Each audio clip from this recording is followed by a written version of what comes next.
Welcome back to Mirador Television. It's Wednesday, is that correct? It is indeed, the 25th of May, 2022. The time is 9:41. We've got the, hang on, it seems to me that perhaps this, you want to check that the power, is the switcher on the wall? That's it's not. Be careful, yeah. Just click close on the icon. Or has this come out? No, it's this. There you go. It's gone now. Right, yes. Here we go. We were threatened with a low power level there.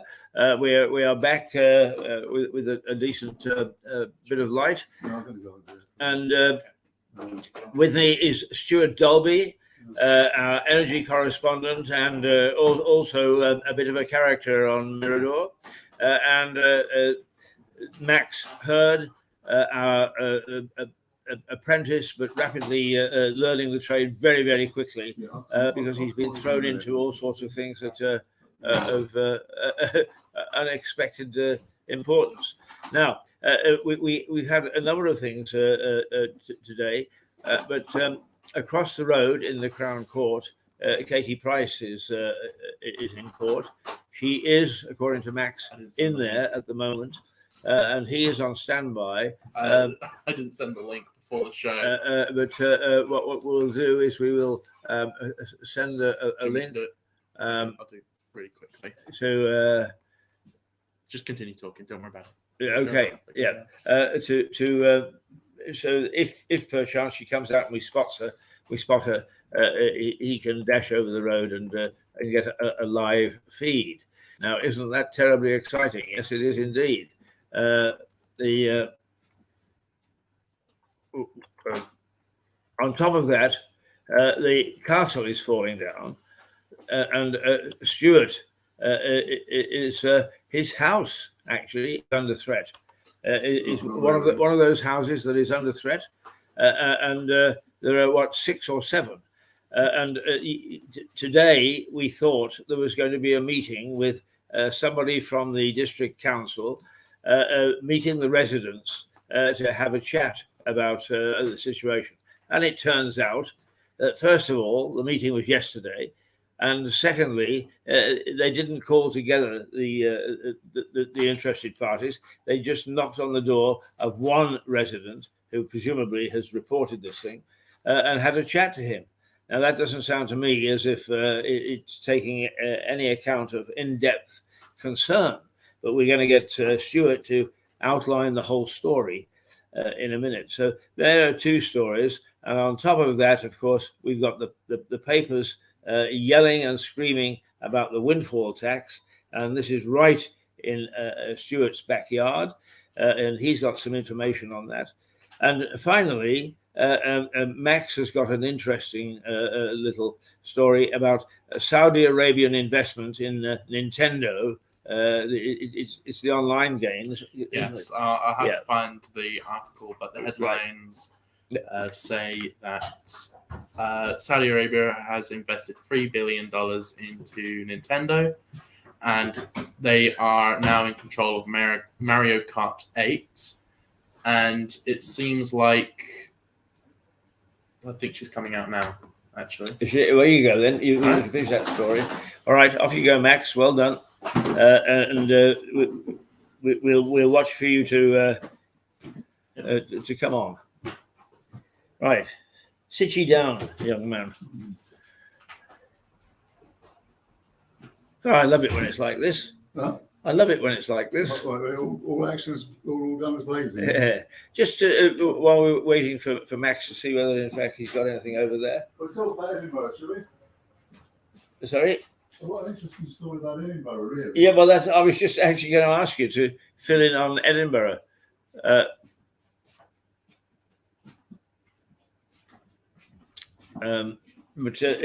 we think that Katie Price has just come out of the courthouse. So anybody who's interested Max is going to do his best to try and send us a signal from his camera phone and give us a little rundown. But we'll see. But anyway, how about Edinburgh, my dear chap? How was Edinburgh? It's a bit of a long saga. 2 years ago, my dear wife, was going to go to Edinburgh because the rock choir in Lewis was going to be singing at the in the what's it called? Not the main event itself, festival itself, but the tattoo. The what's it? The fringe. Ah, right. Yeah. And in fact, because of various, the pandemic and all the rest of it, it didn't happen. But we paid the EasyJet the money, and the following year we thought about going, but we didn't because the pandemic was still raging. And the second year, we were able to go. And I paid the airfares and also the place to stay. And this time we went, right, and we said, all right, this is going to be wonderful. And first shock, we went to Gatwick Airport, and it was unbelievably crowded, really packed. It was packed to the gunwales, it really was. And it suddenly dawned on me, of course, that after 2 years of being locked down and broken down and God knows what else, people just want to get away. And this was an example of it. People just wanted to get out of their, town. I including myself, and getting through, and all the rest of it, so forth and so on. And then we went, through up escalators, down escalators, through this, through that, just to get through Gatwick. We had to go to the North Terminal, and that was a bit of a problem, and so forth. And we went one escalators, and finally we got there. And we arrived in Edinburgh, and it was jam-packed with tourists. You couldn't, for the first 2 days, we didn't hear a Scottish voice. It was absolutely jam-packed. So people are going at places like that as well. Right. And they just responding to. There were Chinese people. Perhaps they lived there, but there were Chinese people. There were Middle East people. There were everybody but Scots people.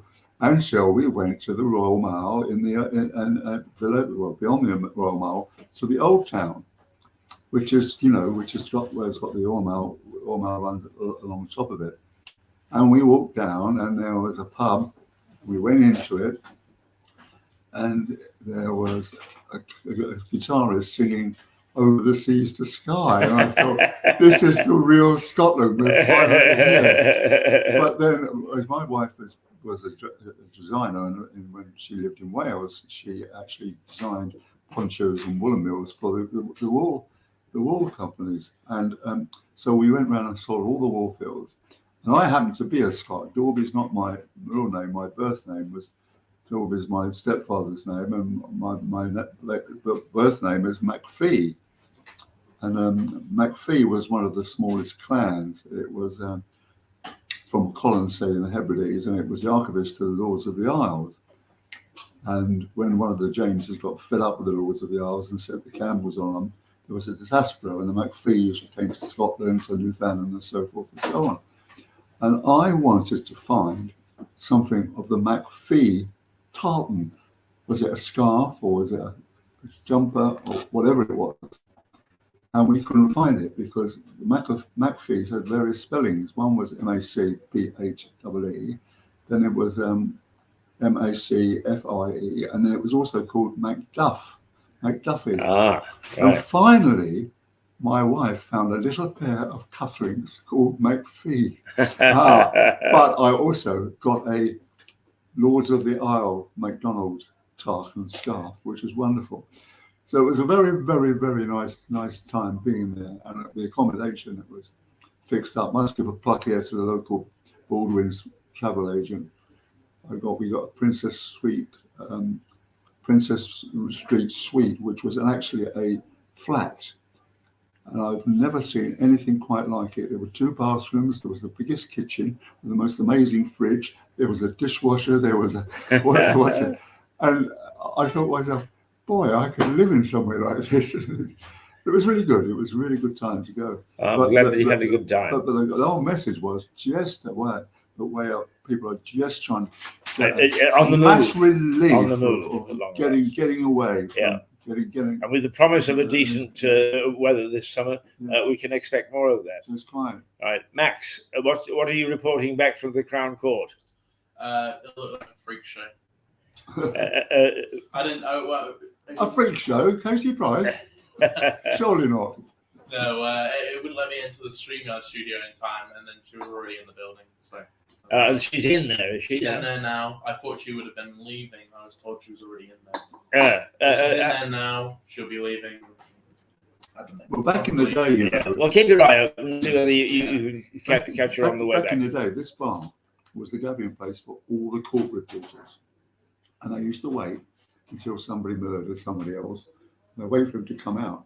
Trouble is, they got so pissed waiting, they couldn't actually bloody identify who they were trying to interview. You know, so I can remember them. You know, they were all this flipping bar. Right. Okay. Now we've got a choice here, and I think actually we'll leave your energy report it'll stop in a minute. Yeah. You've got a choice. Do you want to tell us about the castle walls, or do you want to tell us about the windfall tax? Castle walls sound interesting. Well, castle wall is very interesting because in the past couple of years, 3 years, there have been 2 real falls, haven't there? Yes. There was that one in the castle ditch behind that back exit of the Rise of Man pub, where I think it was 600 tons that fall in on houses and all the rest of it. And they've taken 3 years to fix the houses up. And as I understand it, the insurance covered that. But the nice little staircase goes up to the magic circle up there. Yes. Yeah. And then magic garden. Car park. And that has still not been addressed. That's still not open to the public. No. Right. Yeah, that's a long time. 3 years. Yeah. But now, as you said, that there were cars there this morning at the head of your road, which is New Road. No, the bottom of my road. Or the bottom of your road. The thing about that is that they found three houses in Castle Rise, which is the little Triton going up. Right. Right. You know, the terraced houses. Do you know where it is? More or less. Yeah. 3 of those houses apparently are under threat. Right. From the castle wall, right? Yeah. And then Castle Banks, another 3 are under threat. And the council is supposed to be fixing them up. But there is an organisation called the Castle Banks Residents Association. And I've been asked to join because I live in New Road. Right. Well, and the council was supposed to come. And if you come to the bottom of New Road now, New Road, as you know, is a cul-de-sac. Cars come down there, lots of them thinking that they can get out the other end. And then they just turn round and go whizzing back up. And we've had issues with that before because the signage is very poor. People don't know. And the whole street is basically populated by young families and old codgers. A lot of them around, I tell you. And there's been issues about the cars coming down at a rate of knots. And, and there could be an accident. The cat was killed. Yeah. Morning. And but now you see the whole bottom bit is sectioned off. There's 6 lorries there, and there's a big cage which blocks the whole road off. Right. So cars coming back, they'll have to sort of back up. Right. So there's a whole traffic issue down there. Yeah, there's a traffic issue. Yeah. Was that part of the discussion between the district council and the residents? Well, ultimately, that hasn't. They said that they would come and have a meeting with us. But all they did yesterday was knock on the door of a well-known campaigner who happens to live in the road. Right. And it was 7:45 in the morning, and he just wasn't able in a position to answer their questions. Yeah. So they just buzzed off, and it's typical of them. You know, I've had my issues with their climate change and emissions targets, and they don't seem to be fit for anything. No, you're absolutely right. It is not. This council, particularly since it's mostly down in Eastbourne now, we don't have a council here. There is a building which is empty. Apparently, there is some sort of presence in New Haven, but our entire administration has now gone down to Eastbourne, and it's crazy. That was after a huge wait, wasn't it? Do you remember the previous mayor told me about this? That they were only kept in there for purposes of the council tax pension. They were left there because if they moved over to Eastbourne, they would lose their pension apparently. But that didn't happen. What happened was that the Eastbourne took over the council pension, and it turns out, according to Mr. Catley, that they found the most expensive financial advisor in the entire globe. So therefore, the council tax is being used to pay vast sums of money to this bloody advisor. It's unbelievable, isn't it? Just going back to this meeting, Stuart, is what will the next move be by your association? Well, we are going to try and make as much noise as we can, and right. I'm very good at that, as you know. Right. And other people there, and one of the guys that actually is very well an architect, and he can actually be more specific about the threat. I mean, our houses are not under threat because as you go up, my house is sort of under 27. How close is your house to the castle then? Well, because I don't actually know where. Right. We've got a retaining wall at the bottom of our gardens, right? So you go in, right, and there's a small garden, and there's what's known as a retaining wall, which has got holes in it. So, and then there's a steep bank that goes up, right? And we've all been fighting that the earth is going to tumble down, but they've got little holes for the water to run out. And also, the sycamore trees plant themselves there somehow, and they keep binding it together. So the threat is fairly minimal. And when you got up the top, you've got a small wall, then you've got a row of trees. So it's your house, your garden, the castle? No, there's a big bank up towards the castle. Right. Look, pictures that our house is in a cliff. It's in a sloping cliff. Okay. Like this, like a mountain, and we're in it. So right. Are you with me? Yeah. So then, opposite, the wall opposite, right? Down there, it goes down to Paddock Lane. So it's like this, like that, right? So it's two decks, if you see what I mean, yeah. And then it goes right up. So we are under threat, but not from the castle because we've got the retaining wall down the bottom. Okay, and we're not up against a castle wall anywhere at all. So the threat is less, but it's still there. Right now, young Max. I'm going to invite you to host the show for a little while because there are a couple of things that you want to talk. You actually produce Stuart's show on energy, yes. And I think that while we're waiting for any dramatic movement over the road, you could talk about that, and you could also just the two of you talk about this rather strange Saudi situation with Nintendo. So here we are. Here is Max ready to take over. Right, thank you. There we go. Right. Right, let me put up the story. So I cut myself off because Katie Price turned up. But so the story is, hang on.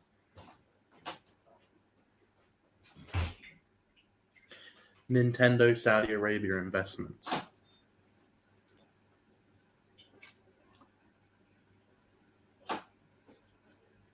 Saudi Arabia investments.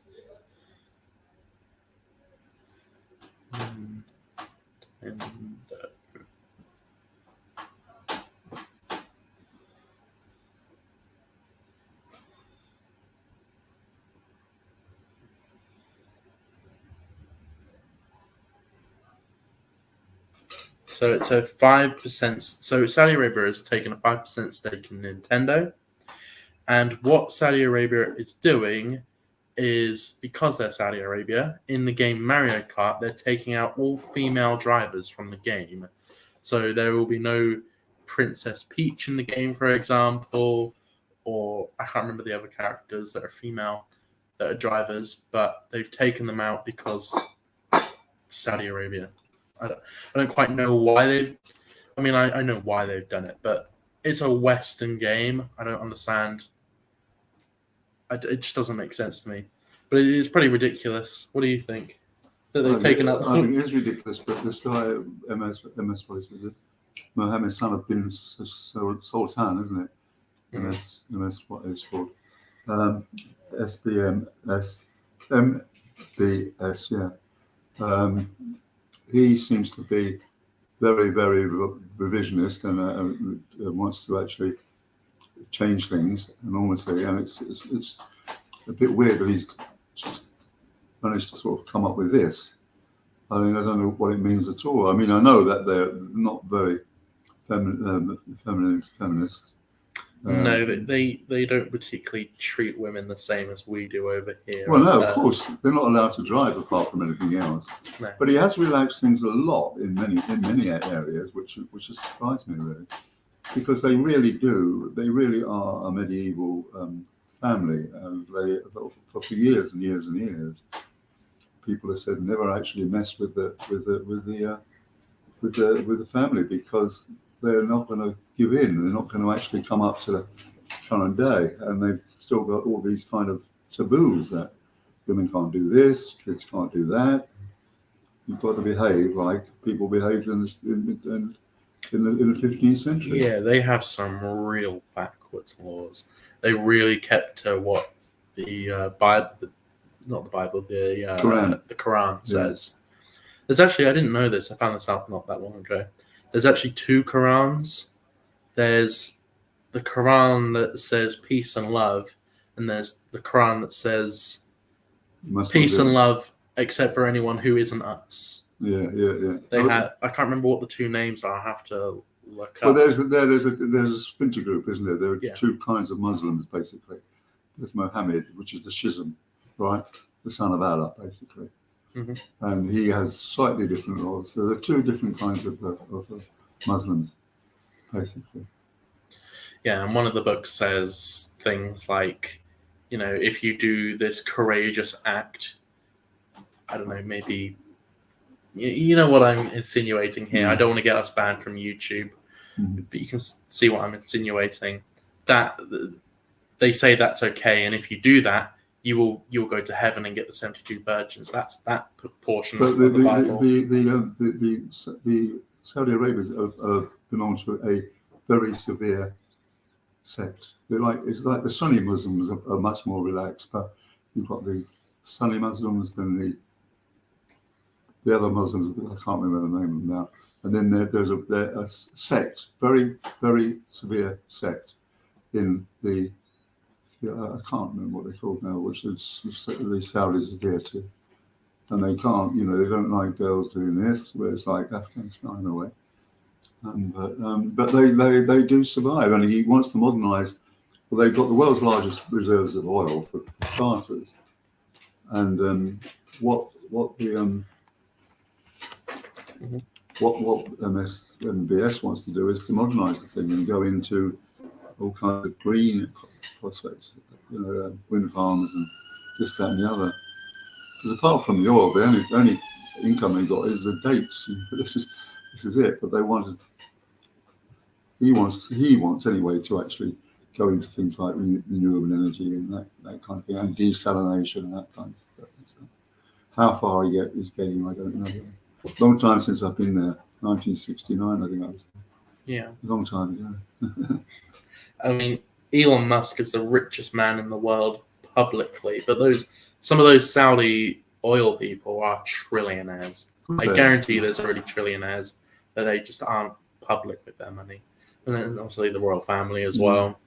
Even ours, I don't know what the Queen's net worth is, but well, back in the day, when I was in the Middle East quite a lot, their playground of the Muslims or the Saudis who just wanted to actually get away from the strictures of the regime used to go to Beirut, for sex, rock and roll, and the rest of it. And but of course, the war in Lebanon really knocked that on the head.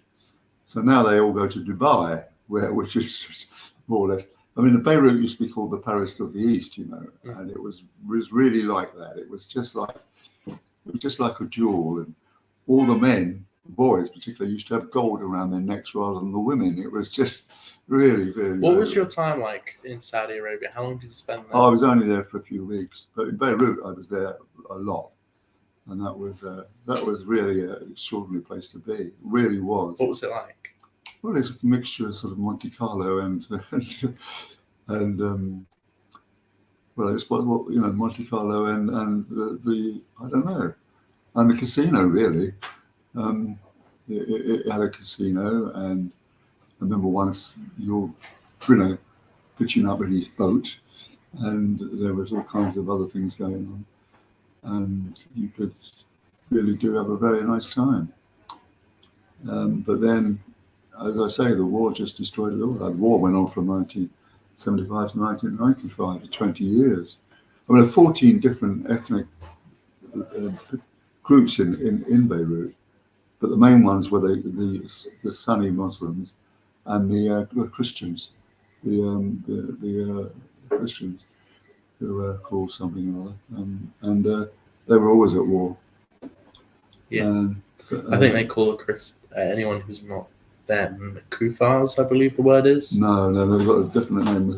But not the Sunni Christians, the What's-it Christians. Oh, if you're talking about specifically Christians, I don't know. Yeah, the catch-all term is. What were they Kufars. called? What were they called? They're not the Sunni Muslims, were a major Muslim group, and the Christians were the very severe Christians, the What's-it Christians.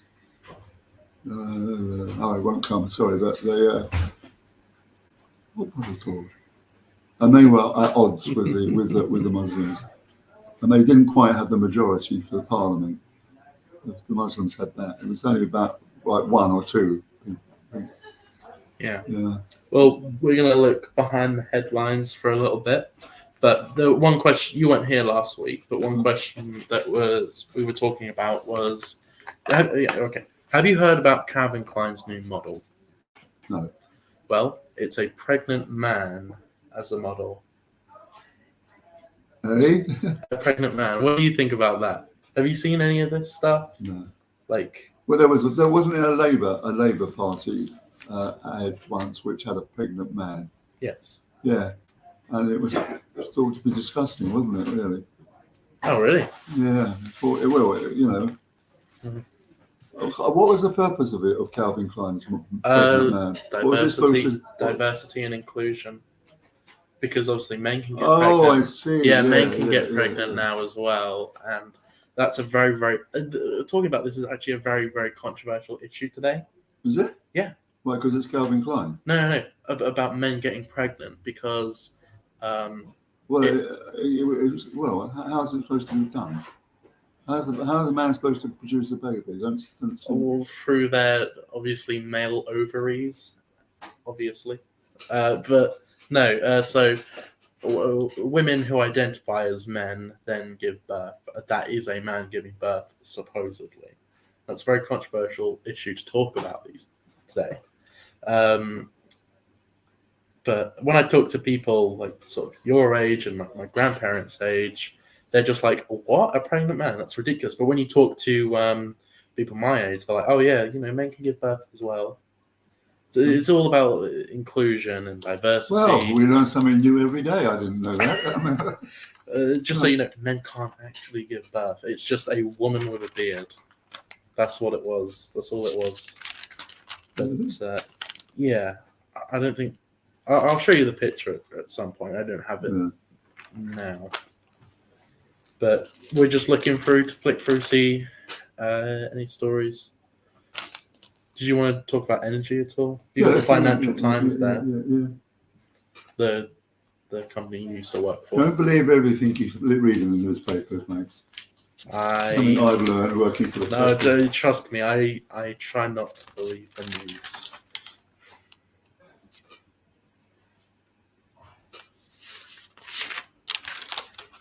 What's this? Let's have a quick read of it. They've got photos from the camps in Xinjiang with the Uyghur Muslims. Yeah. They've got photos from inside the building now. That's quite something. Because we were only seeing photos of outside. Do you remember seeing the drone footage of the Uyghur Muslim camps? Yeah, a friend of mine wrote a book about the Uyghurs. Yeah, I know. Wrote or read? Yeah. Huh? Did you say wrote or read? Wrote. Wrote a book about Muslim Uyghurs. They're a very distinct ethnic group. Yeah. Very much so. But I mean, the Chinese are like that.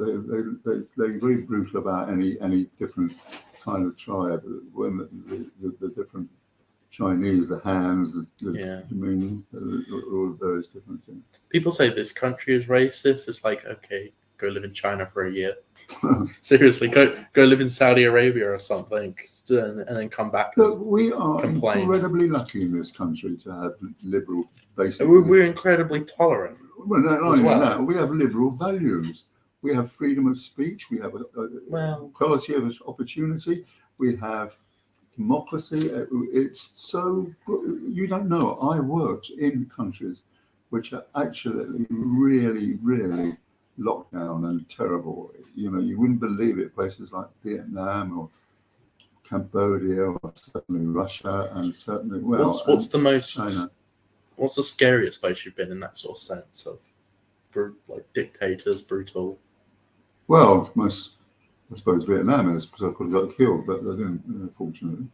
But it becomes very obvious to you that people in these countries don't enjoy the kind of liberties that we do, and it makes a huge difference to your outlook on life. You know, that I feel very lucky that I've been brought up and born and bred as a I'm a Celt, but a British person. Yeah.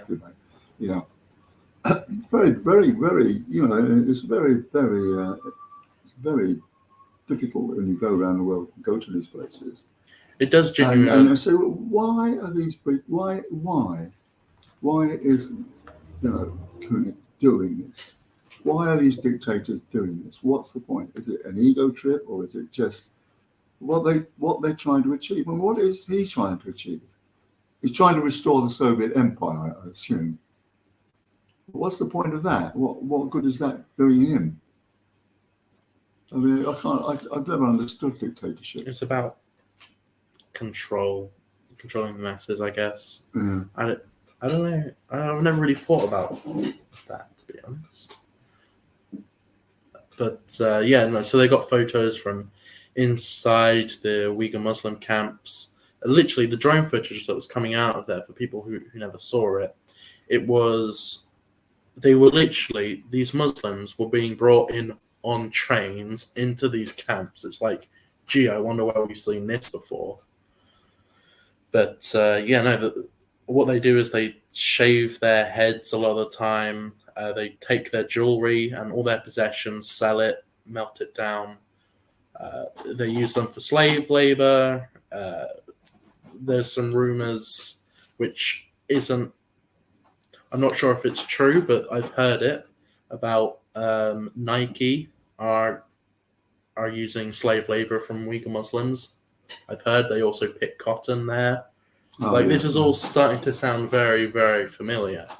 Well, I think the same thing happens in Vietnam. They are very good at making things that China can't make, apart from IT stuff. They make very good trainers. They make all kinds of things. which they get paid $1 to do, and that is sort of where the ethnic groups are persecuted in terms of they have to do all this kind of thing.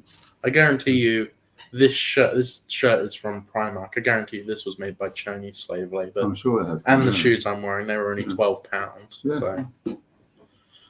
So, this computer, this microphone, iPad, my phone here, all slave labor. Well, that's why it has a market for these things, because the cost of doing it is determined by the labor cost, and it's bugger all, isn't it? Really.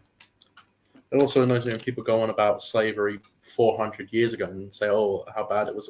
Obviously, yes, but they will tell you this thing whilst tweeting it from their iPhone, made by Chinese children, about the bad things we did 400, 500 years ago. Yeah, but we've been doing that. 15 years ago, I went to Leicester, where there's lots of Indians and Hindus, and I went to one of their factories where they were making T-shirts and all that kind of thing. You actually went in there? Yeah, and the girls were paid 7p an hour. 7p an hour because they were working for the family. I mean, it was just unbelievable. Is 7p a lot for them? I don't quite know, because I know. Well, it's all they were going to get. But yeah, it would have been a lot to get, even then. How long ago was that then? About 15 years ago. 15 years ago. So in the 2000s. Okay. 7p an hour. 7p an hour. That is crazy. What were they making? T-shirts, did you say? T-shirts and that kind of thing. Textile companies there, They're still there, actually. Oh, really? Yeah. All the footballs are made over there. So if you buy football from Sports Direct or wherever, China's Actually, let me look at this, Mac. What's this? Worried about our article at the post office. Jessica. Got possibly an interesting energy story here. What's this? Let's see what it says. Johnny Cooper, 63, stranger to counting. Do you want to read this out loud so they can hear it? Yeah. Now, well, the headline is worried about your energy bills. Ask at the post office. Well, I've never heard this one before. Anyway, let's read it out to you. Jenny Cooper, 63, is no stranger to counting the pennies. The grandmother of 5 gave up her job 4 years ago to care for her husband when he was diagnosed with cancer. And since his death in August last year, I can't barely read this, hang on. Very small No, it's writing, okay. I need to look at it. Right.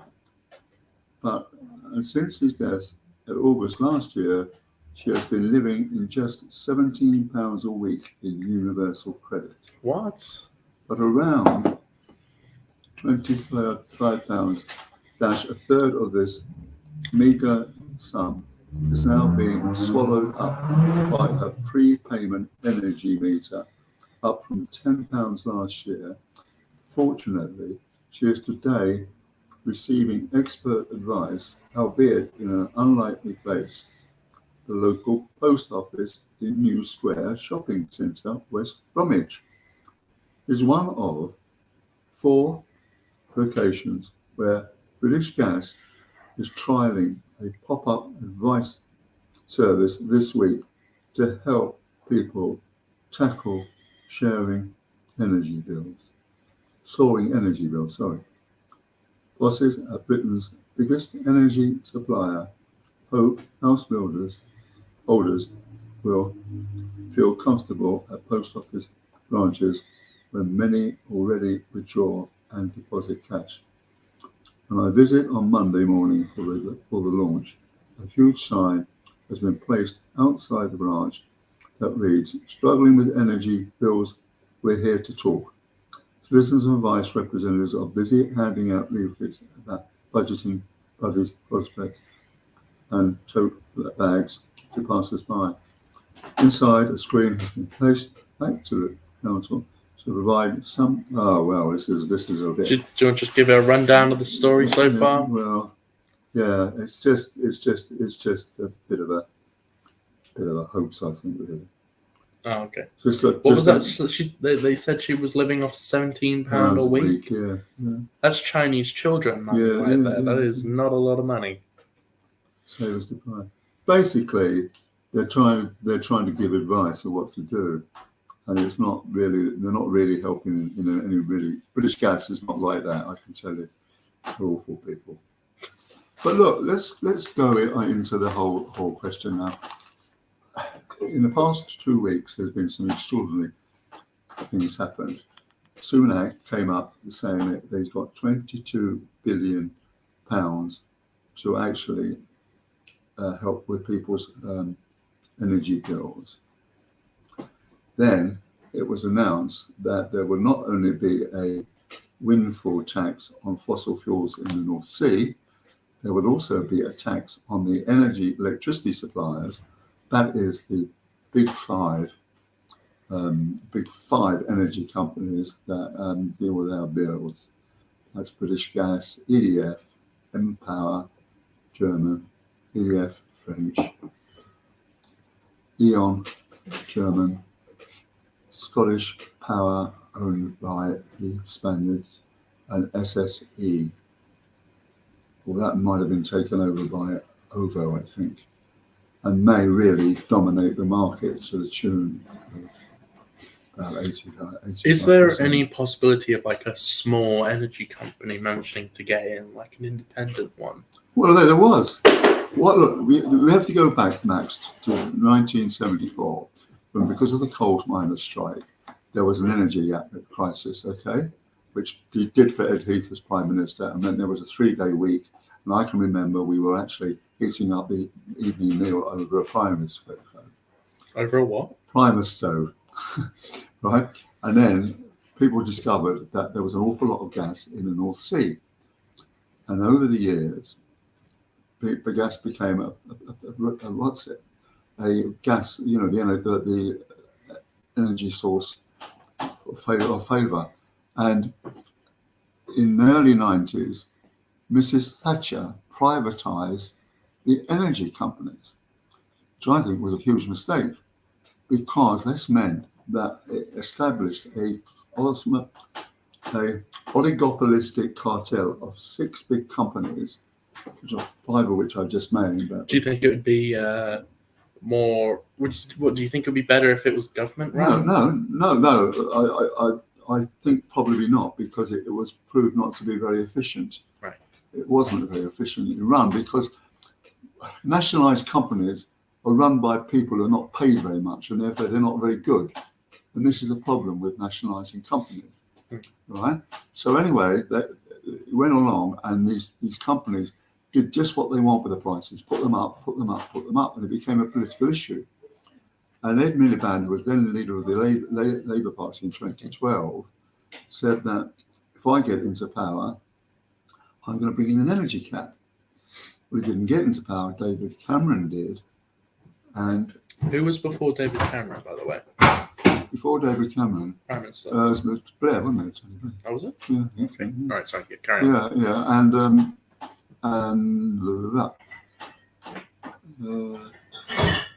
no, it couldn't have been Tony Blair. Yes, it could have been. Yeah. No, Gordon Brown. Gordon Brown, that was it. Yeah. And right, where was I? So. Sorry, I derailed you. Right. So anyway, Ed Miliband did actually say that if I get into power, right, Cameron got spooked by the idea of an energy power, and he asked the Competition and Mergers Authority what he should do. And they said, well, you must switch to cheaper suppliers. Well, there weren't any. And all of a sudden there were. There were all chances and what's it come in, companies that weren't really fit for purpose, but they were offering sweetheart deals that we'd do it much cheaper than British Gas, right? But they didn't know about hedging. Hedging is giving a price, a price which is cheap at the time and won't go up, so that they could actually manage the deals. They didn't know how to hedge. And so when the gas price went up, 27 of the 40 went bust. You must remember that. It's in your time, right? It went bust. And that is the situation that the Conservatives found with, that the energy price was going up at such a rate that the companies were disappearing. but 5 of them survive, and then there's the best of the rest. Things like octopus and ovo, and now bulb again has been recovered. All these were recovered by our money, by the ones. And now that's the situation we're in. And then the government suggested various things that they were going to do to actually alleviate the problem, because the energy cap, because of the gas price, kept going out. And last September, for example, I was going to tell him, all my friends and neighbours, that in 2021, the energy cap was put up by 10% on April 1 and 12% on October 1. That's 22%, and that put the energy price for average 3-bedroom house up to £1,277 a year, right?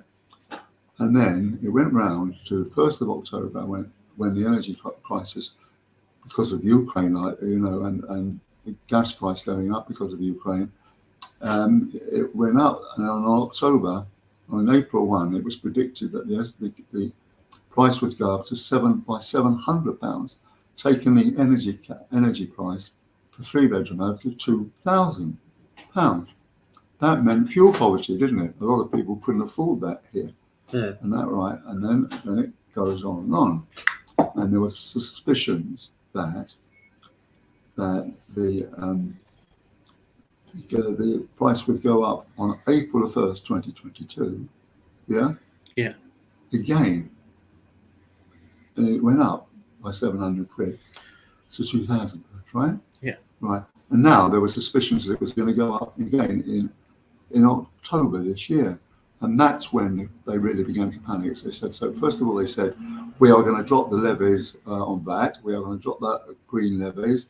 We are going to actually extend the warm home program. And they did none of that. Well, with our reserves of oil that we did have, we don't have them anymore because Theresa May sold all of them. She sold all of them. She said, "Oh, we don't need oil reserve." But she used all the because money. we are on a on-demand economy. She used all the money to deindustrialize the country, to wipe out the steel mills and this, that, and the other, and so forth and so on. Yes, she did. Very conservative. And basically, but now you see, you've got the situation where they're taking it very seriously.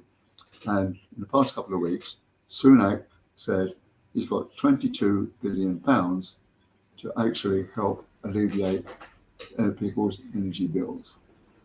Next, he comes along and said it's not just the fossil fuels there's going to be a windfall tax on, it's going to be on the energy companies, the big 5, right? And also offshore wind farms. Yeah. Now, if we talk about there is 28.5 million homes in this country. Let's round it up to 29, okay? Now it reckons that by taxing the energy companies, which is a good thing because they're overpaying themselves anyway, and then taking the 22, they've got £32 billion to offer, right? If they tax them, they're just going to say, "Oh, we need to raise the prices again." I guarantee it. No. Well, maybe not. But what they're going to do? Well, you the situation right. There's £22 to spend on alleviating the what's it. And let's say there's 10% of the 29 million houses, right? Mm-hmm. Divide 29 into 32, and what do you get? 29,000 into 32 billion. What do you get? Well, we did this equation earlier. It was 1,300. Right. So that is 1,300 windfall for presumably the bottom 10% of homes. Yes? Yeah. Right. But think of it this way. It is a windfall. It's a one-off windfall. And they will spend that over the winter. Okay? Yeah. So when a winter's finished, they will have to find the bill of 1,700. So they'll still be in what's fuels poverty. So my feeling is they should introduce a proper policy, which was like, say, a pension fund, that the government, that the person pays a certain percentage, and the government pays the rest, like they do with pension credit. Right. So the people has a pension to look forward to, which will last over the years. It's not just a one-off. That's my suggestion, right? You've got regular way that they are going to be able to pay their bills. Yeah. Well, what people don't realize, it seems, people are very blind to this. They don't see what's really going on. And with the rising prices in petrol, that's going to bring rising prices in food as well, because the truckers have to get petrol and they have to pay out of pocket. Yeah. So they're going to have to ask for more money to be able to do that, and the shops are going to have to put up their prices as well, which we're seeing a lot. They say, oh, it's only 8% or whatever. It's not. It really isn't. Everything is shot up in price, and it's not by 8%. I guarantee. Well, actually, did you read the Sky thing that Keith showed us last week? I know it was 2 weeks ago. Yes, with the percentages. Oh, you were here for that, yeah. Yeah. So that they said it was something like 5% prices increase in food. But you see, which is complete BS. You've got this incredible inflation, and it's not going to go away. I mean, the Bank of England is just talking about interest rates, and the two chase one another. You see what I mean? One question I have for you. I asked Keith this last week. I wanted to ask you this. I asked him, what was the worst time period to go through, to have lived through? And he said the 70s. Would you agree with that? Yeah, I think I probably would. Yeah, it was really difficult. Yeah. Do you think that what's going on today will get worse than it was in the 70s? Yes, I think it will do. I think it will do as well. I am genuinely quite concerned. I think what was it during the 70s? What did you have to go through? Well, you had to get over the monetary crisis where all the banks were going bust. Yeah. Right? Where you had this. How did it directly affect you? Well, it affected you in terms of you had less spending money, you had less sort of things, you had huge rising bills and that kind of thing. All the kind of things we're doing now. But it's for some people. For example, I was quite affronted when they sent me a letter saying, on the AD, you are entitled to 150 quid. Well, I don't need 150 quid. It's like the winter fuel allowance. I tried to give it back once, and they wouldn't take it. Seriously. Oh, I mean, free. Oh, there's free money though, so just take it. Free money. Yeah, but Max. Yeah. Look, all right. I'm not as rich as I was, but I have a very, very good income, and I am quite well off, to speak honestly. Well, why shouldn't somebody who's not well off? Why shouldn't he have that 200 quid? Why give it to me when I don't need it? Yeah, like my family, we're a single parent household, and there's 3 kids and 1 adult living in the house. Right. So me, 18, 17 and 16, and then my mum. Yeah. And she, so I think we would qualify for the bottom 10% for this not windfall tax, for, what was it? Huh? They're giving money to the bottom 10% of homeowners. Yeah. So we would probably qualify for that. So hopefully we should get some decent amount of money, but I don't know. I doubt it. It just seems we get screwed over a whole lot by the companies. Like, my mum did end up in quite a bit of debt at one point because they didn't. They were under. I can't remember what it was, but they were asking for the wrong amount of money. And then because they were asking for the wrong amount of money, she was giving them that money. And then like 5-6 years later, she found out that it was all wrong. And because of their mess up, she had to pay like thousands in debt because of their mess up. Every single time it's them messing up and we pay for it. Yeah. Every time. Debt is very pernicious. It's terrible. It's very, very difficult to get rid of. You've got to make all kinds of sacrifices. And it's all We were very close to getting out of debt before COVID. yeah. We were very close, but not so much now. Well, it's very difficult to get out of debt because it just piles, it just accumulates all the time. Yeah. Doesn't it? It does. It's very, very difficult. Especially in a single parent household where there's only one income. And my mum's she's a nurse, so she doesn't get a whole lot. She does caring so she goes to people's houses and cares for them throughout the area I live in. But it is. We're just getting screwed over and screwed over and screwed over. Yeah, well, everyone is in the whole country. Yeah. And it's well, you can be assured that nobody in the government's cabinet is going to be screwed over. No. Or if they've got to scraping to get their bills, or Well, the government they in Parliament they vote themselves higher pay rises. Yeah. Who's in favour of having a pay rise? Oh, look, all of us. Yeah.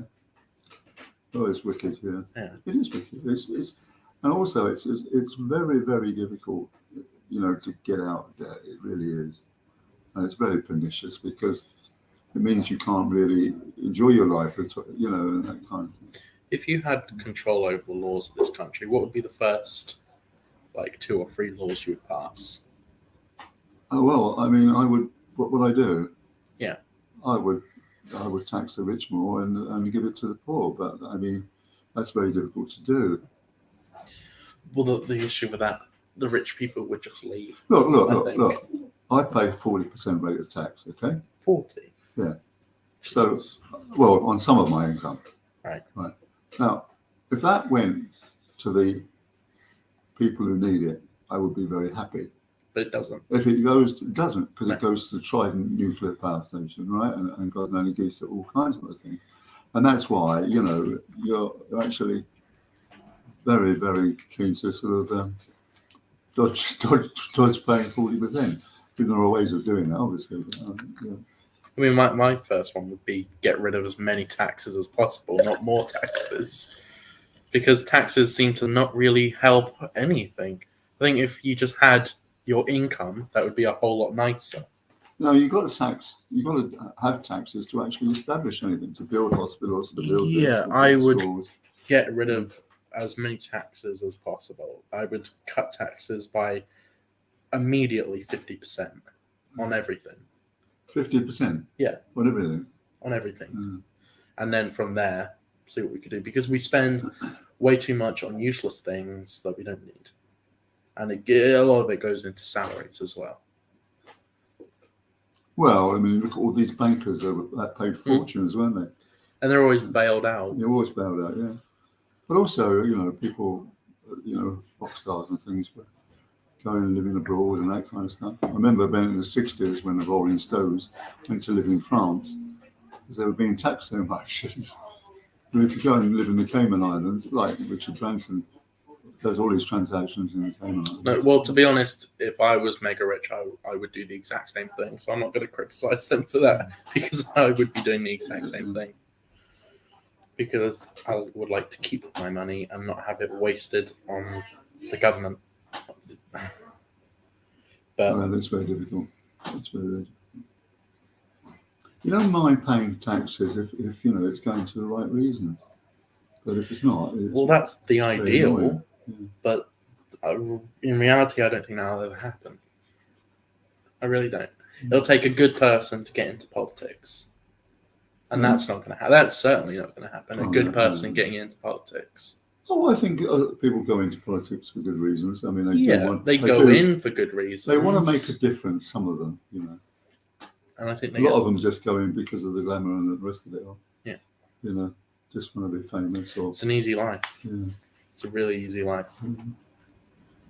Being a politician, you just pretend to do things and get paid ridiculous amounts of money. Like the council in Lewis.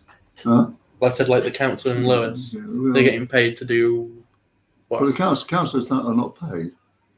Councillors are not paid. What do you mean? Councillors don't get paid. The officials do. The officials, right? Yeah. Okay. The officials who basically run the council. But the councillors are not paid, I don't think. I'm pretty sure they do. Really? Yeah. I don't think they are. Well, why would they go into it if they're not going to get anything Well, out they of it? want to be famous. You know? There's quite a few better ways of becoming famous than being the Counselor of Lewis. That seems a very odd way of getting fame. I don't know. I don't know that the councillors get paid. I think they've all got day jobs as well, haven't they? I'll have to ask. How much would the mayor get paid? Do you know? I don't know. I really don't know. I thought that unless the laws have changed, I thought councillors just did it because they wanted to be socially active, you know, and do good things. I don't know. Someone in politics doing good things would. It sounds a little bit far-fetched to me. Well, I don't know. I mean, some people do want to make a difference. You know, I mean, I've been to meetings with them, and they've done some very good things in terms of housing and that kind of thing. Well, I wonder. I don't know. We'll have to. Who is the current mayor? He's not running for a re-election, is he? No, the new mayor is Shirley Sands. He's won. Oh, he's won. The Lib Dem, yeah. So he can talk to the old mayor now because I remember Keith said he wanted to have him on the show, but couldn't talk to him because conflict of interest or something. But now he's not mayor. That'd be interesting to have a discussion with him. Captain is a journalist dream. He's hopelessly indiscreet. He tells you fantastic stories. Yeah? He used to tell me marvellous stories. Oh, you know him as well? Oh, yeah. Okay, yeah. So that'd be interesting to have him on the show. Now he's not mayor. How long ago did the new mayor get elected? Oh, about a couple of weeks ago. She's very nice. She lives on Lamport. I don't think she's a millionaire or anything. Should have passed me the newspaper. Look for some more headlines in the back pages. Seems like that Katie Price is still in there.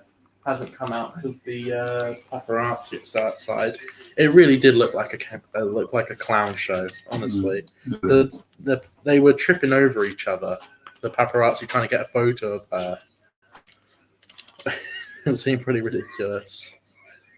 More stuff about Partygate, blah blah blah. No one really cares. What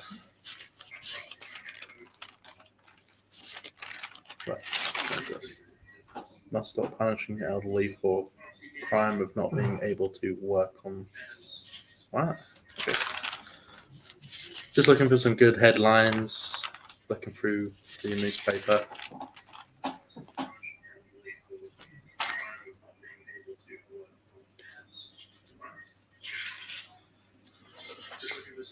A 14-year-old boy found guilty of murdering a 12-year-old girl.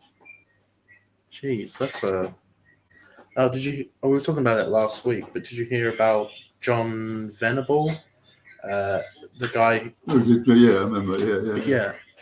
He's coming out of prison, and they're talking about not giving him a new identity because he's had like 6 or 7 so far. Really? Yeah, they're not going to give him a new identity. And he's coming out of prison for the 3rd time, and this is his 2nd offence on child pornography. Oh, God. And he's being let out of prison for it, and not just immediately put up against the wall, which should have happened.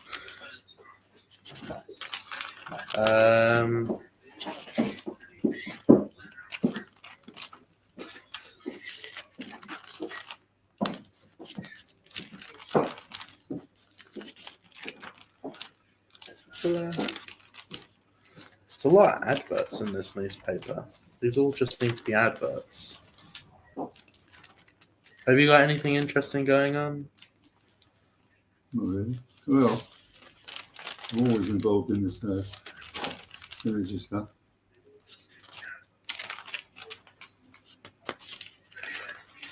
Okay. No, we're at the back of the newspaper.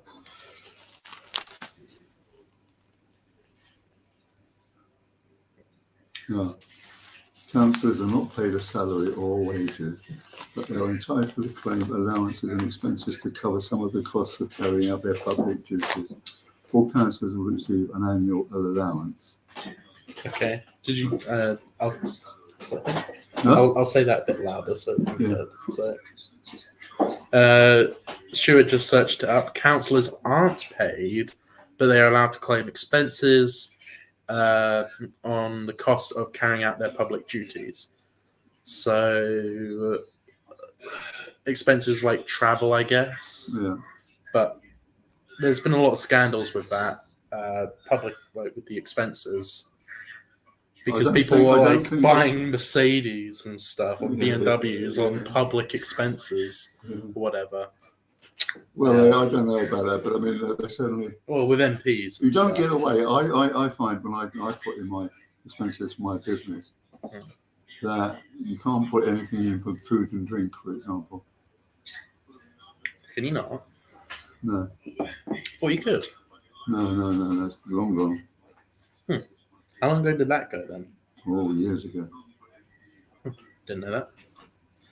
What was the Financial Times? So you used to work. How long ago did you work for these people then? 36 years. 36 years you worked for them. 1967 to 19 on the staff. Yeah. 1967 to 20. Well, I've done 2002. To 2002. Okay, so it's 30, just short of 36 years. So is that when you retired? No, that's when I was pushed down. Oh. They had enough of me, and I had enough of them, actually. No, it was good. It was very good. They were very good people to work for, and as a journalist, they were very objective. They weren't like the Mail or the Telegraph, pushing things and so forth and stuff. And they were very good and objective. And I had some marvelous jobs there. I was foreign news editor, I was their war correspondent, and I was over 85 countries I went to, and it was really great. Went to 85 countries. On their expense. On their expense. Yeah. So, what do you do now with your company? You have an energy company, right? Well, it's a website, Energy website, not company. What do you do with that then? Well, we try. Green Barrel is main aim is to encourage investment in renewable energy companies. Okay, and that is expanded to renewable energy and climate change things. So there's four of us now, who write articles about renewable energy, climate change, and so on. And one of my colleagues, Julian Sinner, is a scientist, and he understands all the technologies, and he's been running some groundbreaking articles about energy going through the window, energy coming from the footfall. He found somewhere a company that stores heat in rocks, all kinds of things like this. And before that, I used to have an internet business about oil called oilbarrel.com, which was about investment in small oil companies. And I got very lucky because I started it in 2003 when the oil price was $30 a barrel, US dollars a barrel. And in 5 years, 2003 to 2008, it went up to $147 a barrel. When I started it, there were 7 countries on the AIM, the alternative investment market. By 2008, there were over 100, and 83 of them were paying to be on my website, because we used to write articles about them, not tit shares, but articles about their companies, the reason why people should invest in them. Okay. All right, right, and we then developed conferences, and they were very successful because the margins are very good. We charged companies £6,000 to present. We had 6 companies presenting. That's £36,000 conference. It only cost us 10 grand to put one on. So we had one over 2 grand. So the company was very, very successful. And I make quite a lot of money. Anyway, I then wanted to start Green Barrel because I was filled up with oil. I have a question quickly before I forget. So how long have you been covering climate change issues? since 2015. Oh, really? Yeah. Oh, I thought you'd been doing it for a while then. Yeah. Because one of the things that's brought up with climate change is in the 70s, when people started talking about it, they said, "Oh, we only have 10 years before climate change is irreversible." I got it wrong. And then, yeah. Carry on. Yeah. So in the 70s, people were saying climate change is irreversible in the next 10 years, and people were saying this in the 70s. And then in the 80s, they said climate change is irreversible in 10 years. And then in the 90s, they said climate change is irreversible within 10 years. Well, the answer to that, so we don't actually know, because there's various variants. Now, look, let me just go to that. I started Green Barrel basically in 2011 after the abortive Copenhagen summit. At that point, the interest, according to the polls, in climate change was only 25% of the population was totally interested in climate change. And that meant that when we wanted to have a similar model of oil barrel, like investment in the companies, the company would come along with a very good idea, like marine current turbines, and they would get some money from the stock exchange to get it off running. But the money would actually be spent on proving up the product and getting over regulatory hurdles, and the company wouldn't bust. So we started off with 50 companies we were going to write about. And that went down to 36, and it's now back up to 41 after Julian. So we write about 41 articles. And our aim is to actually get this in front of investment, because I believe, having written about this kind of thing for a long time, all right, I am counterintuitive. I do not think that renewable energy can manage the energy mix. There's going to have to be a gas bridge. Yeah. I believe that. And that's So because 100%. there hasn't been enough investment in renewable energy. So them saying by 2030, 100% renewable energy, that's not going to happen, is it? No. No. Well, no, I know. Let's say Hang on. no.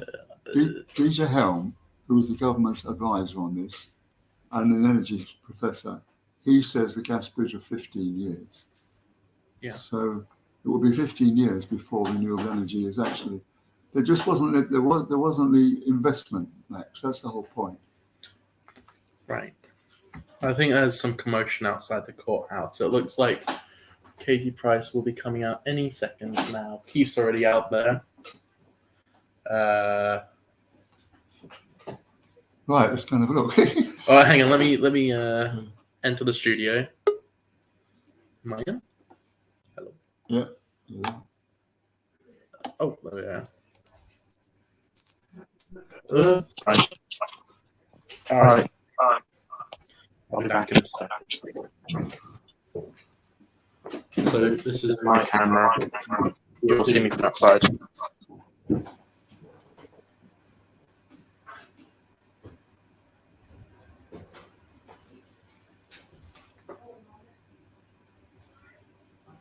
Keith, I've got the stream up. I'm streaming from here, so they can see us. Okay. Do you want to go back in there? I'll cover this. Yeah. I'm not sure how to flip this camera around, but it looks like she's going to be coming out here any second now. That is not the right button. Yeah. Do and say, yeah? Yeah. Yeah. I should have been being more careful earlier. Right. Okay.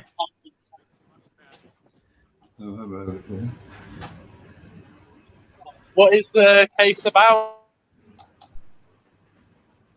Right.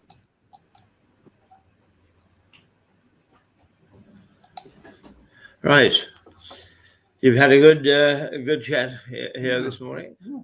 That's excellent.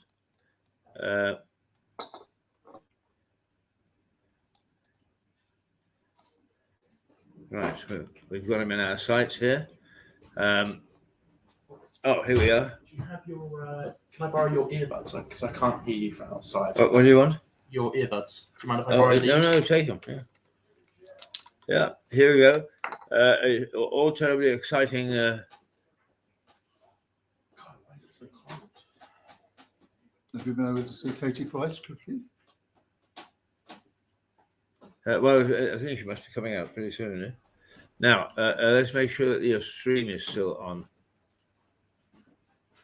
Max. Sorry, we're gearing up to see whether Miss Katie Price, who is in front of the beak across the road, and is about to come out. There we go. Yeah, fine. I'll mute the mic then until you're ready. So there we are. Is what time is it? So 10:56. We've still got a wee bit of time left for our a show, and we haven't taken one of our breaks yet. So I think that's what we'll do while we're waiting to see if there's some action. Let us go to my famous Grange Park.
Okay, right. We're going through bits and pieces of technicalities at the moment. This is very exciting for us. This is the first time that we've done anything like this. Technical difficulties. So I'm going to film from my camera outside what's going on, and then I will send it to you by email, and then you can show the clip on stream because I can't do it live. That's fine. Okay, well, we'll carry on with another.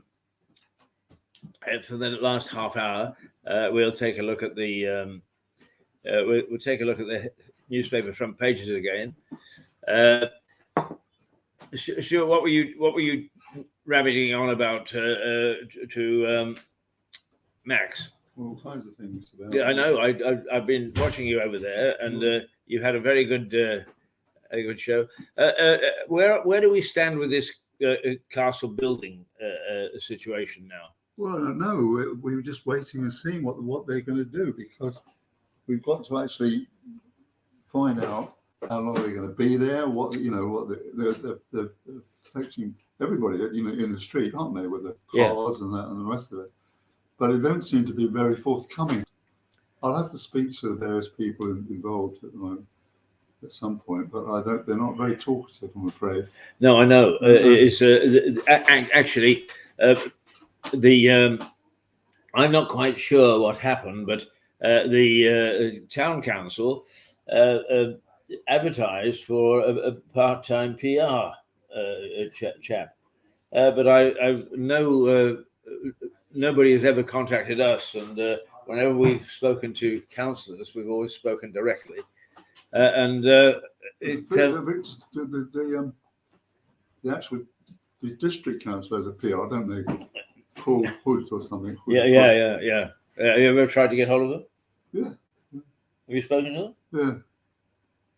Yeah. How recently? Oh, not recently. Yeah. No, I got a phone number somewhere. Yeah. No, I mean, I've sent them emails and never got any reply. I mean, it's very poor. What they say is, well, we put stuff up on the website. Yeah. And I keep on pointing out that by their own statistics, that of the 100,000 people that are in the district of Lewis, is that 49% are over 40 years of age. Really? Yes. Now, when you actually figure out that it was 1993 before Windows, etc., started and communication by computer became part of it, you figure out how many people are cut off, if you like, or didn't grow up in the computer generation. And yet they insist upon doing everything electronically. Yeah. Yeah. Now, that is not good enough. No, I agree. What we've got to do is it should be a sliding scale. I accept the fact that perhaps in 7 or 8 or 10 years' time, what we might do is find that we that this can be done all electronically, but it can't at the moment, and it's a cop-out. It's an absolute cop-out. Because what they do is they get away with not letting people know what the hell's going on. Now, the other thing is, do you know what the turnout is for the local elections? No. A little over 30%. That's typical. Yeah, That's right. typical, Yeah, so you got 30% of people who are interested enough to vote, 50% who are over 40, over 50, and we use electronics. Or electronics to let people know what happened. I mean, it's the sort of thing that, and then they'll ponce around and say what wonderful things they're doing. Just, it is very typical of everything that happens at the moment is in government, and very typical of Westminster government is let's all talk to each other, but bugger the people, bugger the voter. And it is not on. It's not good enough. And this is what the Harvard Review found, and why the shrinkage of local media is so vital to our democracy. And is, the end result was, first of all, you get poorer services. Right. Well, that's true. And secondly, the council tax goes up. That's true. So we are very typical here of what's going on in the world. But I don't think that we must fall asleep at the switch.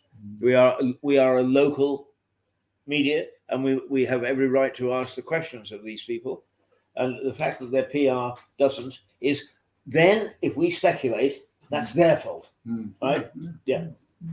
So I get very hot under the collar about these sort of things. Well, I mean, this wall thing was ridiculous. They were supposed to come and talk to us about it all, and they just knocked on one door. Yes, a well-known campaigner, and he wasn't in a position to actually talk to them. So what have they done now? I don't know. I mean, and you can't find out. No. How did you know about this meeting? Well, there's a group. Castle Banks Resident Association. Right. They've been in touch with. Well, before they did something about antisocial behaviour at the top of the thing there, the top of the castle. You know where my house is, goes right up. Right. And there's a ridge up there, and the kids are too young to go to the pub, and they're up there smoking away and yes. having sex. No, I know exactly where you're talking. Yeah. And we chatted with the police and the district council, and they did absolutely bloody nothing. Right? Yes. And on 2 occasions now, they have actually broken up 2 of our windows with a catapult. Yeah. Are they back using that area again? The kids? Well, I don't know. I haven't gone up there much. I certainly know that very recently we had a window smashed.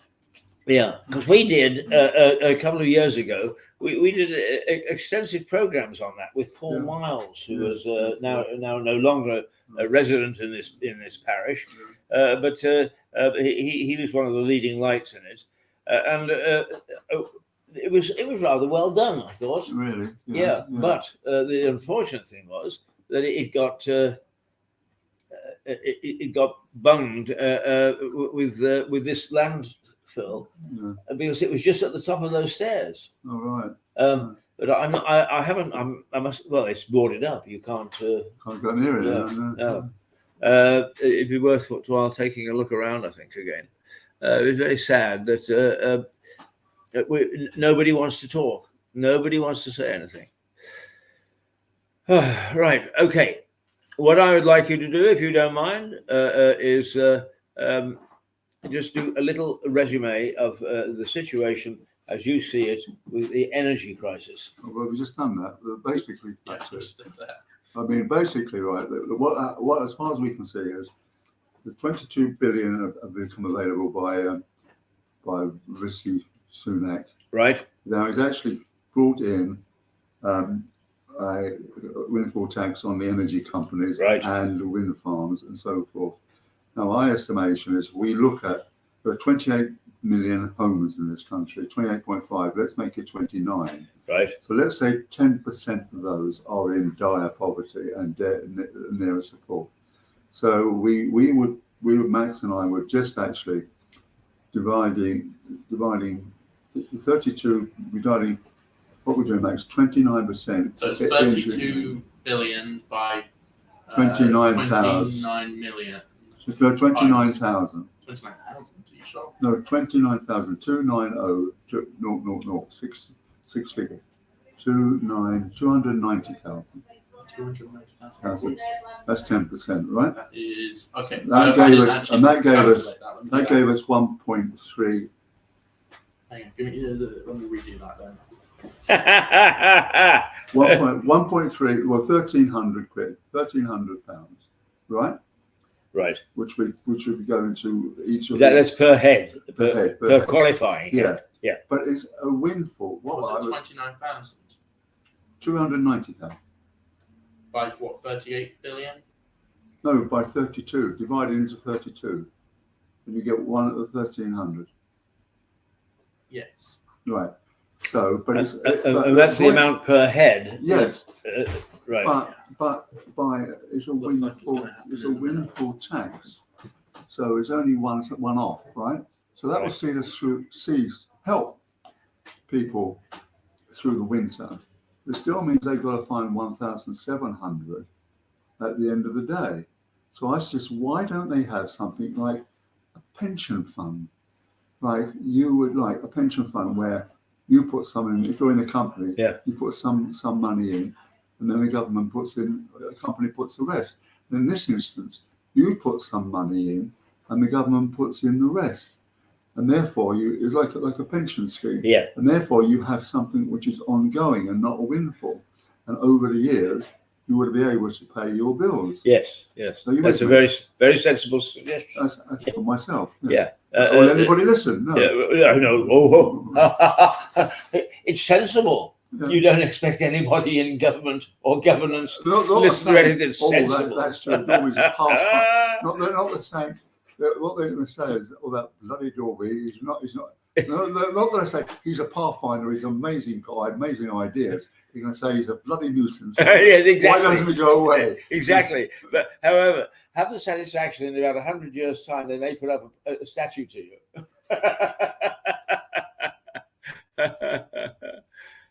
Just talking about statues, I was at New Haven over the weekend recently, and a town I'm rather fond of.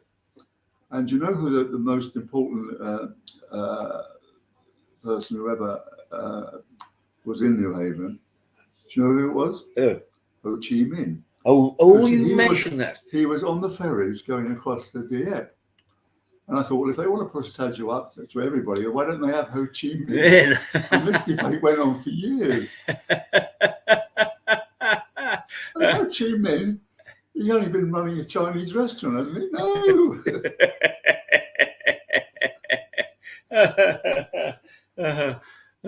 Well, but that's an interesting little snippet, isn't it?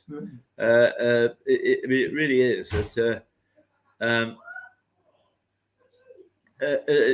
I'm over the last couple of days, I've shown while we're waiting there and because we've been rabbiting on a wee bit, I've been showing, and we can interrupt if necessary, the a little documentary or feature that was made by two former students at Mirador on Mad Jack Fuller. So I'm going to show that while we're waiting, because he was a very interesting character, and of course a believer in slavery, but also follies.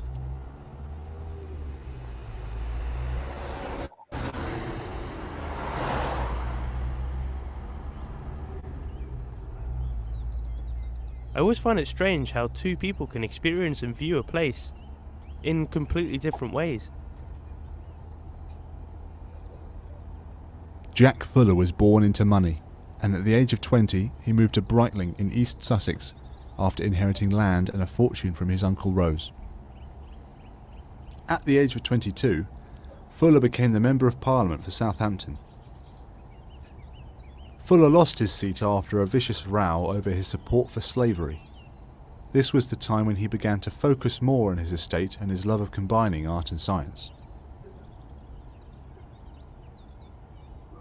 I moved down from Glasgow to Sussex when I was 9 years old, and that would be in 2003.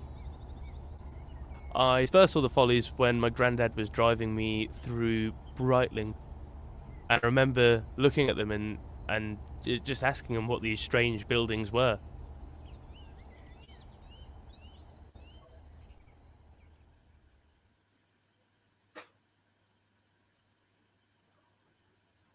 Jack Fuller was affectionately known as Mad Jack by local residents who did not understand his fascination with useless buildings. A folly is a building with no purpose other than decoration. The first of Jack's 6 follies was the summer house.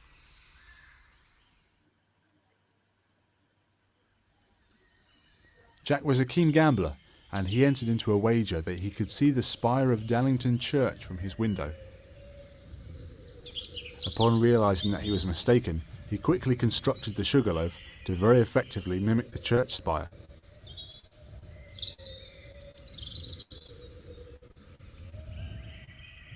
I looked out of my girlfriend's window and I saw this strange building in the distance, and I asked her, what is this strange building? And she replied that it was the Sugarloaf.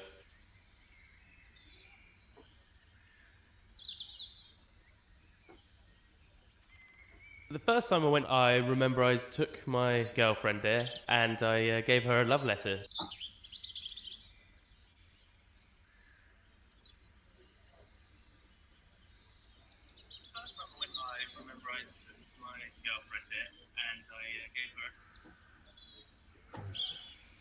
It's not a bad picture, but it's not great. It's not bad either.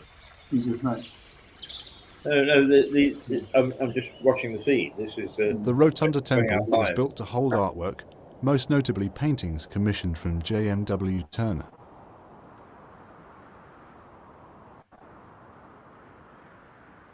Jack was a philanthropist, and during an economic depression, he hired hundreds of local labourers to build a huge wall around his estate. However, the wall did not stop trespassers.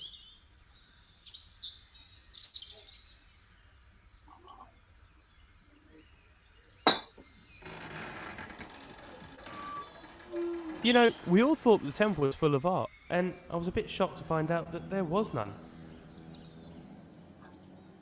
All I found when I first went in was graffiti left from the Canadian Air Force that was stationed in the estate during the Second World War. Because,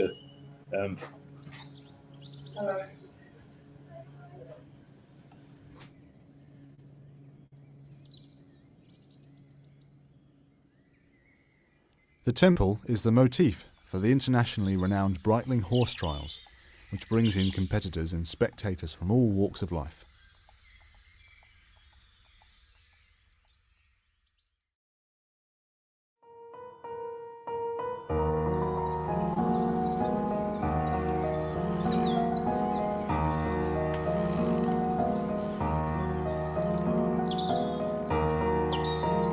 The Hermit's Watchtower was built so that Jack could survey his land and have views of the sea.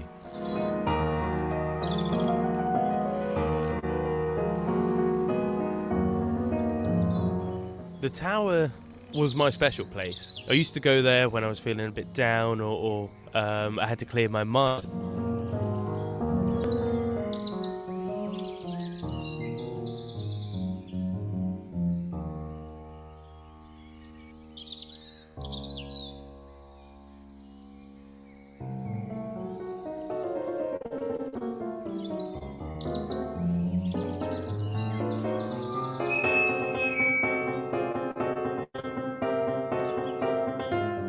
As you go up the stairs, on the right-hand side, my girlfriend's initials are still there. Mine, well, are not there anymore.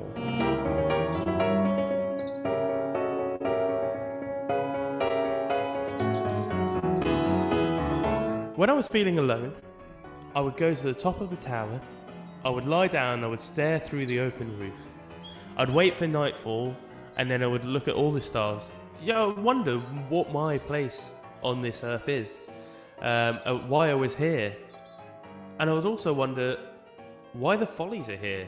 And you know, it dawned on me that the Follies aligned almost with the stars, and it feels like some of them are there to replicate Orion's belt, others are there to, you know, to be individual stars, like the observatory would be Betelgeuse.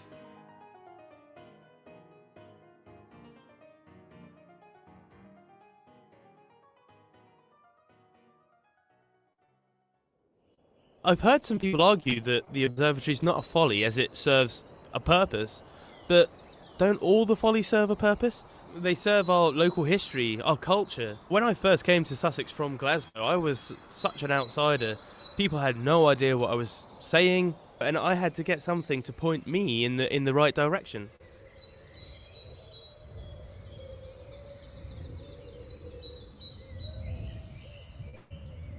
The obelisk dominates the landscape and is the second highest point in Sussex.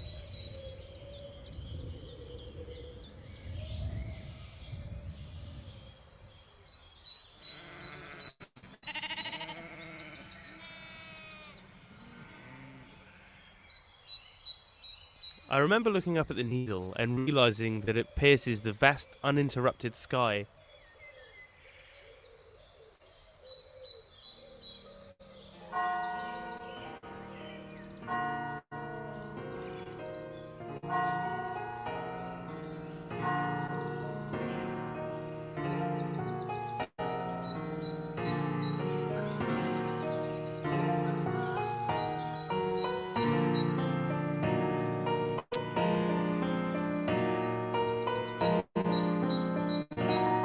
Jack Fuller commissioned the pyramid to be his mausoleum 24 years before his death. This immense structure draws attention away from the Thomas à Becket church, in whose graveyard it stands.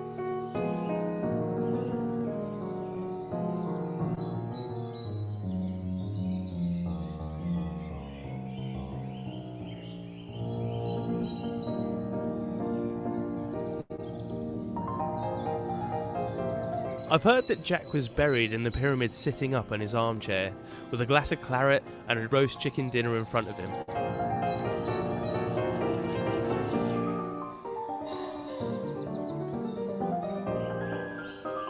The Follies are all focal points, but don't let them fool you. Their place in the landscape belies their size and their distance. In the beginning I was hungry to consume them, and I had rushed to each one in turn. But a short distance turned into a mile, a run into a trek. At last, I grew to love the surroundings and adopted the Follies as guides rather than destinations.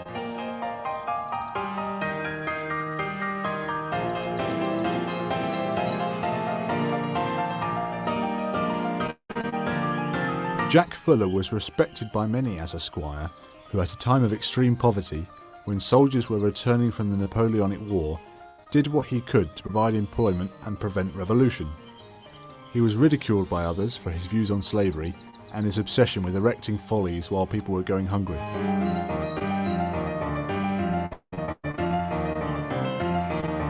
Fuller's Follies are an important part of my life and have helped me to find my place. I know many people have followed this path before I have, and I love nothing better than bringing new people to experience them and to fall in love like I did.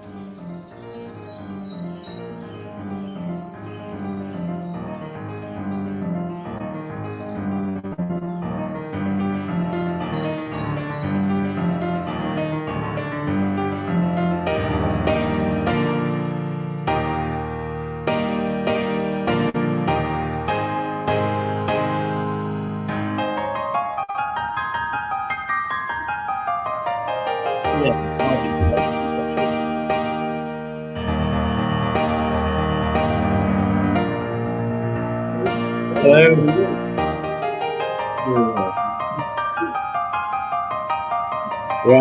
Okay.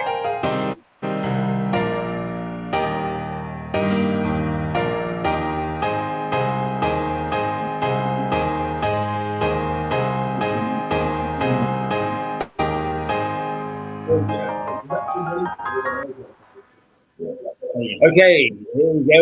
And now we've only got, let's see, we've only got 9 minutes left. Don't want to waste it. We need to say goodbye to you.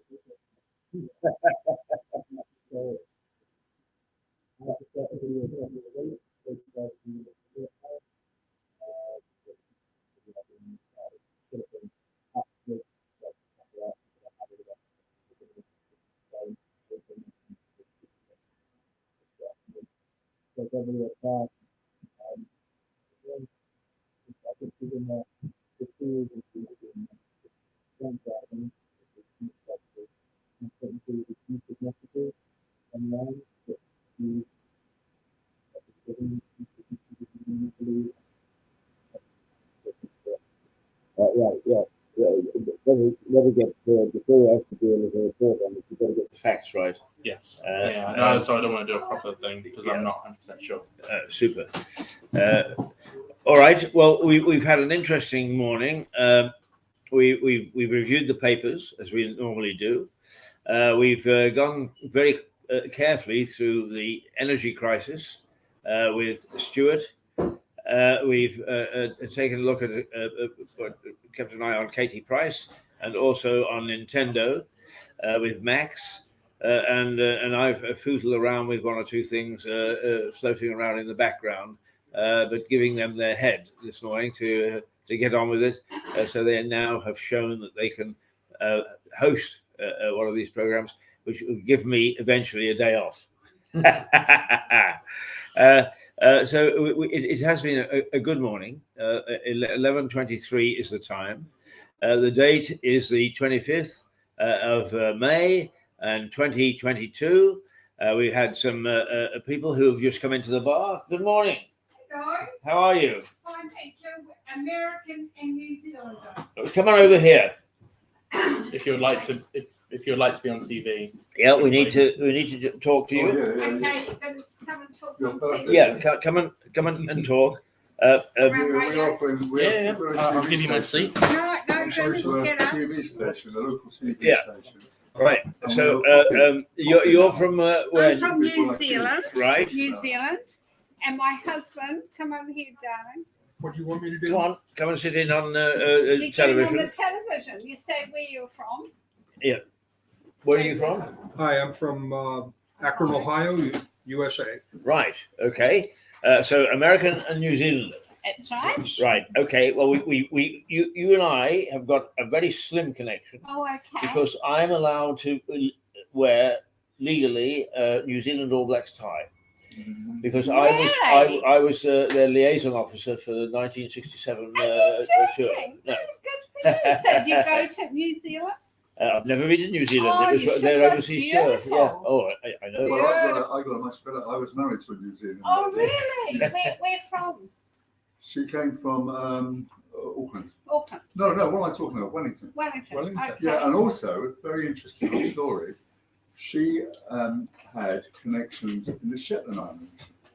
Because back in the day, there was a clearance in 1870 of people from Unst, from Yeah. Shetland Islands, and they all went to New Zealand. Oh, did they? There was a huge connection, and 2 of the New Zealand prime ministers come from Shetland. Oh, really? Yeah. And my wife was so mad about the Shetland Islands that we bought a house there. I did. That's a good idea. Do you buy a house in New Zealand? It's very expensive.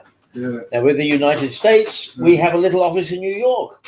Tiny though we are here, we have a little office in New York, and we have 2 ladies, journalists who come on regularly, once every couple of weeks, and co-host this show with us. Oh, that's nice. So what is your show? It is anything and everything that you can possibly throw in, including the kitchen sink, from 8:30 each morning until 11:30. Oh, So wow. we're actually just about coming to an end. Yeah, must But be. the nice thing is because we call the shots. If we go over a little bit, it doesn't matter. Oh, that's good. So in New York. So have you been to New York? Oh yes, I've been. Well, as a matter of fact, I've been a little closer to you because I lived in British Columbia for 15 years. British Columbia. Yeah.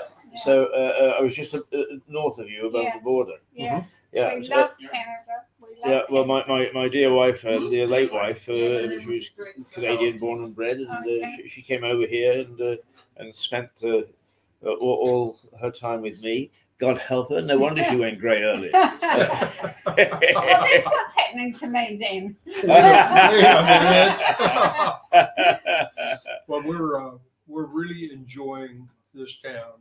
Lewis We is a love very it. nice town. Of course, the In history. England together. We Yeah. enjoy it. Yeah, well, you know all about this hotel, of course. we do.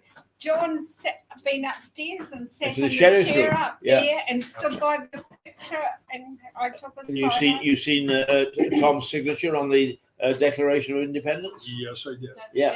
Yeah, Yeah. so we've Absolutely. been upstairs. Very and good. had a look at I mean, that. it's nice to think that he sat in this bar at one Oh, stage, of course. and that he was in that room because Yeah. that's where they used to hold The what they call the meetings, yeah. Headstrong Club and the Debating Society. Okay. I mean, Tom Paine wasn't a very nice man. Oh, was he? No, he was a very clever man.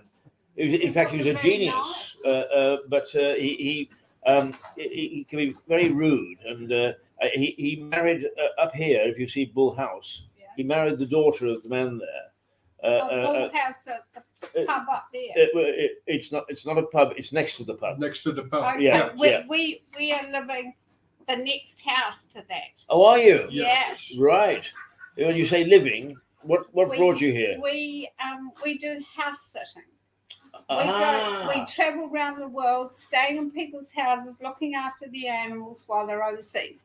The people we're looking after there are in Australia. Right. So we're So there. how long are you here? I'm here for another 2.5 weeks, but John's going back to I'm America flying back next to the week. U.S. Right. For next week. Mr. President Biden needs you. He probably does. You know, based on what I saw this morning happening in Texas, Yeah, terrible. you know, Biden needs more than me. Mhm. Yes, And yes. And one they need to go in and they need to rewrite a lot of the laws Yeah. and get rid of those guns that are floating around the streets. It is. I mean, the unfortunate thing is that because of the pandemic, lawlessness is on the increase. It is here. Yeah. I mean, I come and I pilfer every morning. Right. Yeah. And Jane hasn't found out yet. Oh, Oh, she's there gone. you go. Oh, she's not yet.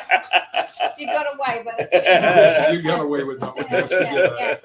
But it's Well, that's interesting. Have you been into St. Michael's Church yet? No. Well, it's opposite you. Yeah. Okay. That's that old church, and that's where Tom Paine was married.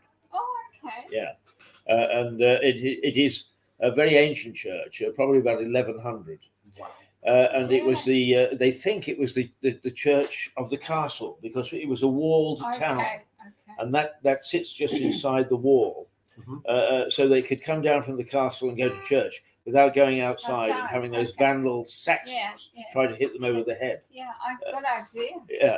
Oh, well, we just love the history here. When we tell our friends and family back home and we say, we're living in a house that was built in the 1700s, which it is.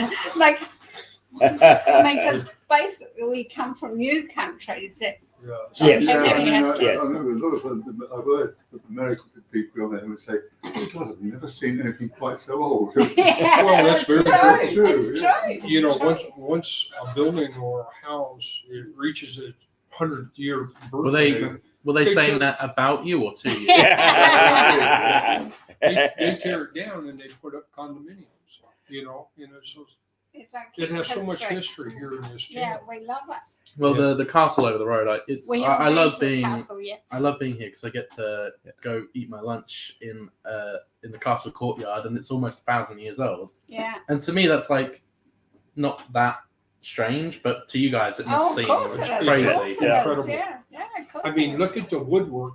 Yeah. I'm an engineer and I'm looking at the structures of a lot of these buildings and I'm just amazed You know, when I went upstairs and sat in a chair and I looked at all the artwork, really it's artwork to me.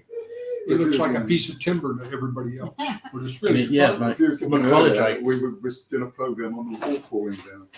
The castle wall, you see, Yeah. the whole thing has got a plates of wall going round it, round what's it, and bits of it are beginning to fall down. Really? Yeah. But then that's after 1,000 years. Yeah. Yeah. You've got to Don't expect expect it, yeah.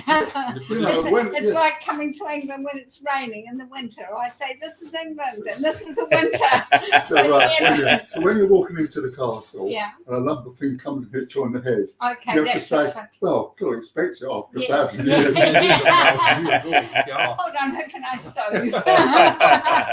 And what are your names? My name's Gail. I'm John. John and Gail. Yes, Right. Well, welcome to Lewis. I'm glad that you like it. we love it. And we'll keep an eye open for you if you're going to be here for a couple of weeks. Yeah, we are. We are here every weekday morning. Oh, yeah. Anytime that you feel like popping in between 8:30 and 11:30 and just say hello or tell us what your latest adventure was or any experience you say, oh my God, I didn't think I'd experienced that here. You come and tell us. Thank And you. our Thank door you is very open much. to you. Thank you Yeah. very much. And, How It was kind. nice to meet you. Yeah. yeah. Pleasure is mine. And I Yeah. mean, that's one of the things that we absolutely love about England. Everybody's the so friendship. friendly and Do nice. you have family here then? I have a son in Northamptonshire and daughter-in-law grandchildren. That's why we're over here. Right. So, and then you sort of arrange it and you know how to go and house it. Yes. Oh, yeah. Sure. We do it. Wonderful. It's a site. It's a site. It's a company which Right. actually its head office is in England, but it's worldwide. I used to do it in Australia. So it's worked. John and I have houses in Switzerland, France, Germany, Spain. Oh, very good. Nice. Yeah. Well, when you're retired, you can sort of do it. Yeah. Well, we just absolutely love it. And like I say, we just came from a town just south of Manchester, Hale. Hale. Yeah. And it was just like, it was fantastic. It's a beautiful. But then coming to Lewis, where you might say it's ancient, you know. to us. To us. Yeah, it does seem quite like alien that this is completely not normal where you're from. Because my college is a couple hundred years old building and my maths class actually has a fireplace in it. It's just it's not unusual to me and to most people in this country. Well, I don't know if you've ever been to America, but you walk into a pub. Not yet, no. It is a sports bar. Yeah. And the walls are just mounted with TVs and you have every single sports on. It's nothing like this to where you could sit down and have a conversation with locals, you know, and share a pint and just ask about the history of the town, say for instance. But it does usually depend on where you are, because if you go into London, they're not as friendly as down It's here. a little bit different. Yeah. So we went to London, that's way different. But that's one of the things that we enjoyed about Switzerland, going up in the Alps. It was unbelievable. It was like, what a way of life. No matter where you went, you're always walking uphill. When the house we're living in, which is fabulous, and we're looking at the floorboards and we're thinking about the people who built that. You know, who were these people that? I'm going to ask the people if they've got some history on it. How old is this building? This one is built in the early 17th century, so 1600. It's nudging 500 years. Yeah. Which is older than America, isn't it? Oh. Yeah. And look, a lot of this planking. And certainly New Zealand. According to Bill Bryson, the historian, Tom Paine actually named the United States the United States. Oh, really? Did Yeah. Oh my God, do we I think did not that's know. true? Or do we think that's true? Bryson is a pretty good historian. He winkles out these things. Okay. I mean, actually, strangely enough, because he was a great advocate of the ordinary man being represented in Parliament, he was with Benjamin Franklin and he was passing Westminster, where the Parliament sat, and he said there should be a chamber in there for ordinary people, and what it should be called is the House of Commons. Yeah, Oh. well done. Yeah. He was some pup, Tom Paine, I'll tell you. Yeah. Oh, was it? But Well, Payne, yes, you said he's not. He was baby. but Payne actually named the United States. Yeah. Yes, right. 1776. To be real honest with you, I'm not even too sure how many states were actually I think about 13. wasn't it? 13 original originals. states. Yeah, You're yeah, absolutely right. yeah. It was 13.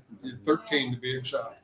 And Well, we have gone over because you joined us, and thank you very much, by 6 minutes this morning. Okay. But it's an absolute delight, and the whole idea of us doing it from here is exactly that. Somebody such as yourselves who are interesting, you wander into this bar or this hotel, and you agree to come on.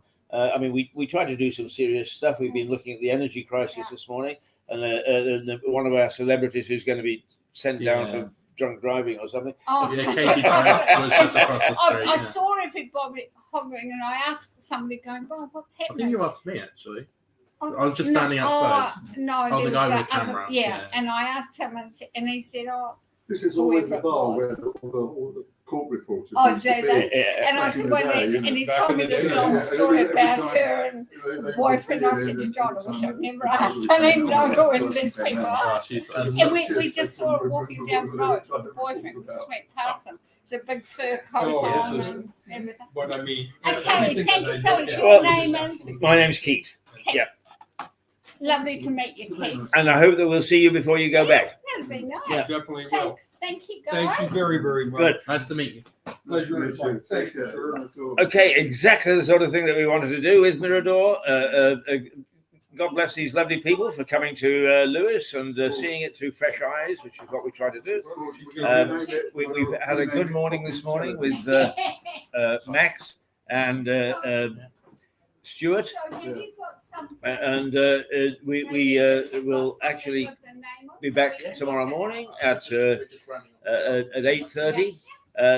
7:30 with Rouser Radio, just to give a little taster, and Max is now going to do some stuff with Stuart, I think, before Stuart has to go. So we'll say goodbye, and we'll see you tomorrow. And until then, toodle pip. See you.